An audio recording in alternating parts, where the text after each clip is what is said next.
My sister leaned back in her chair, arms crossed, voice loud enough for the entire New Year's dinner table to turn their heads. You're already in your mid-30s and still single? Must be tough spending New Year's alone, huh?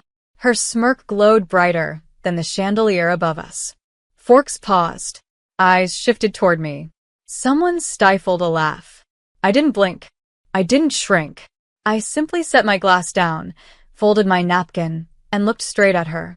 You don't have to worry about me, I said calmly. I've been married for a long time. The entire room stopped breathing. My mom froze mid-toast, her champagne glass still suspended in the air. My dad coughed hard enough to shake the table. My brother's girlfriend actually dropped her fork. My sister's smile vanished instantly. Married, she repeated, her voice cracking. To who? I took a slow sip of water, letting the silence stretch just enough to cut the air open. You'll meet him soon, I said softly. My sister scoffed, trying to recover her confidence. So, you just secretly got married? Right. Sure. And I'm the Queen of England.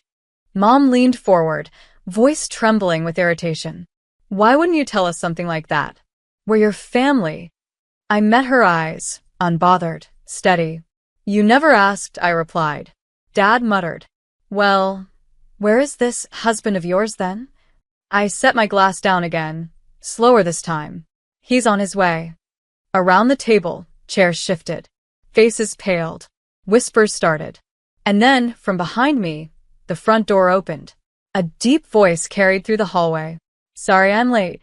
Every head at the table whipped toward the doorway like it had been yanked by strings. Footsteps echoed across the marble floor, slow, confident, unhurried. My sister's jaw actually dropped. My mom's hand shook so hard her drink spilled onto the tablecloth. And then he stepped into view. Tall. Sharp suit. Warm, steady eyes. The kind of man who made the air shift when he entered a room. He walked straight toward me, leaned down, and kissed the top of my head like he'd done it 1,000 times. Sorry, he murmured softly. Traffic. My sister made a squeaking noise no one had ever heard from a human before. Mom's eyes darted from him to me like she was solving a math equation she never studied for. You're married to him? He extended a polite smile. Nice to meet you all. I'm Ethan. My dad cleared his throat, confused and suddenly very polite. Oh, welcome. Please have a seat. Ethan took the chair beside me, resting his hand on mine with a familiarity that electrified the table. My sister leaned forward, eyes sharp with disbelief. How long have you two been together? Ethan didn't hesitate. 3 years. Three years, she choked. And you never told us? I shrugged.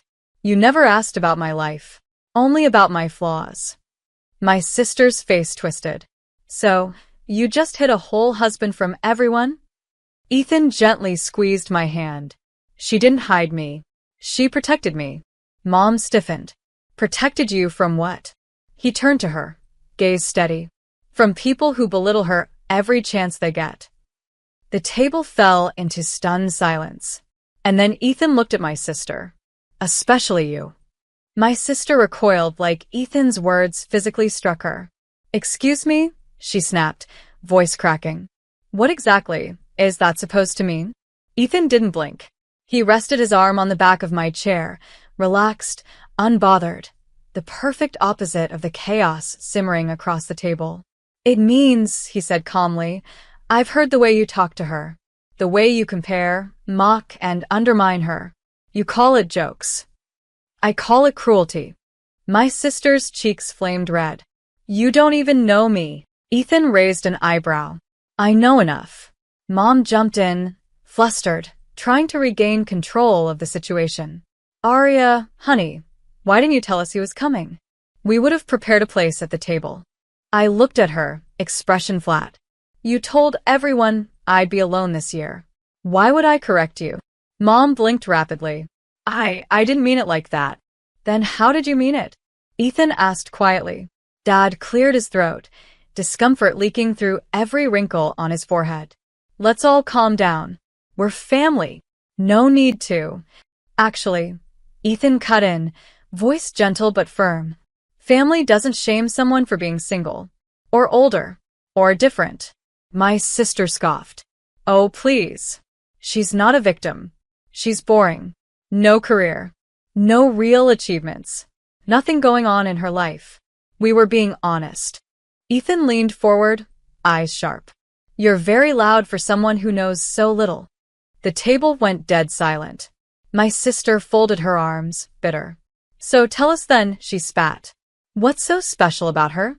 Ethan looked at her, not with anger, but with a calm certainty that made everyone lean in. With her, he said softly, everything.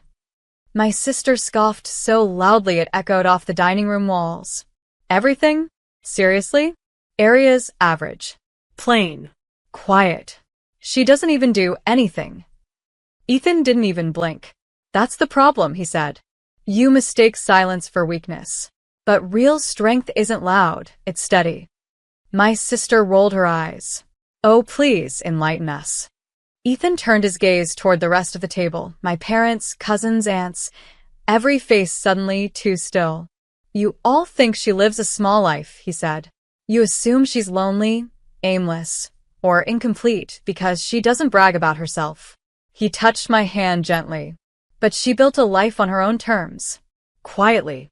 Without validation. Without any support from this room. My mom stiffened. We always support her. Ethan cut her a polite, sharp smile. When was the last time you asked her how she was doing? Without comparing her to someone else. Silence. Dad opened his mouth, closed it again. Ethan continued. She survived a layoff 2 years ago.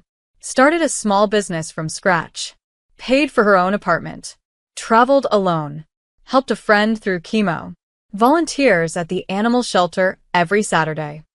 My sister blinked fast. She never told us any of that. I finally spoke. You never ask. My sister's jaw tightened. So, what? You think you're better than us? No, I said calmly. But I stopped letting your opinion define me.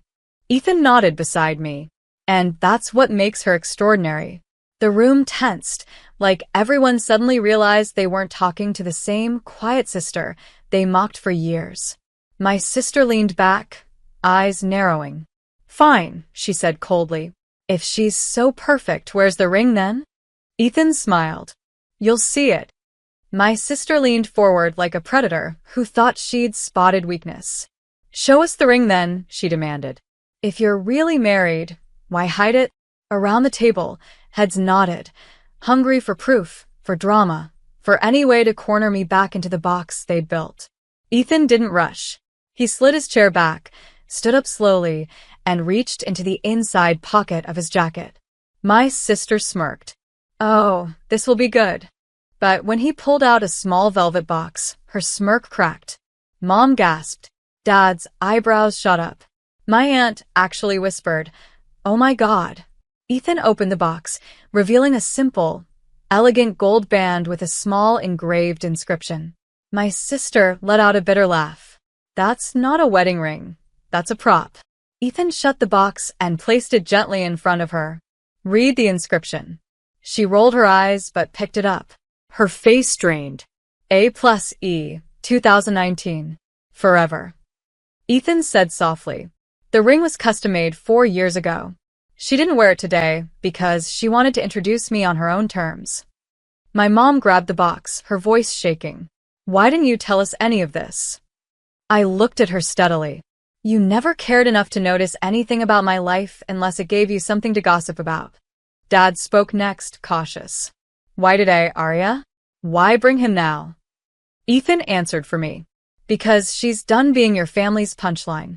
You mock her for being single, when you didn't even know she had a husband who adores her. My sister slammed the box shut. This is insane. Married for 4 years? And we heard nothing? I leaned back. That's because you were too busy talking to ever listen. My sister wasn't done. She never is. She crossed her arms, narrowed her eyes, and spit out the same venom she'd used on me for years. Okay, fine. Let's say you're married.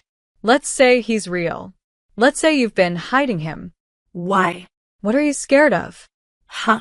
That we'll find out he married you out of pity? That he's actually broke? That he's using you? Ethan actually laughed, low, warm, unbothered. Oh, I'm far from broke. My sister turned red. Mom cleared her throat, trying to regain authority. Well, what do you do, Ethan? Ethan didn't dramatize it.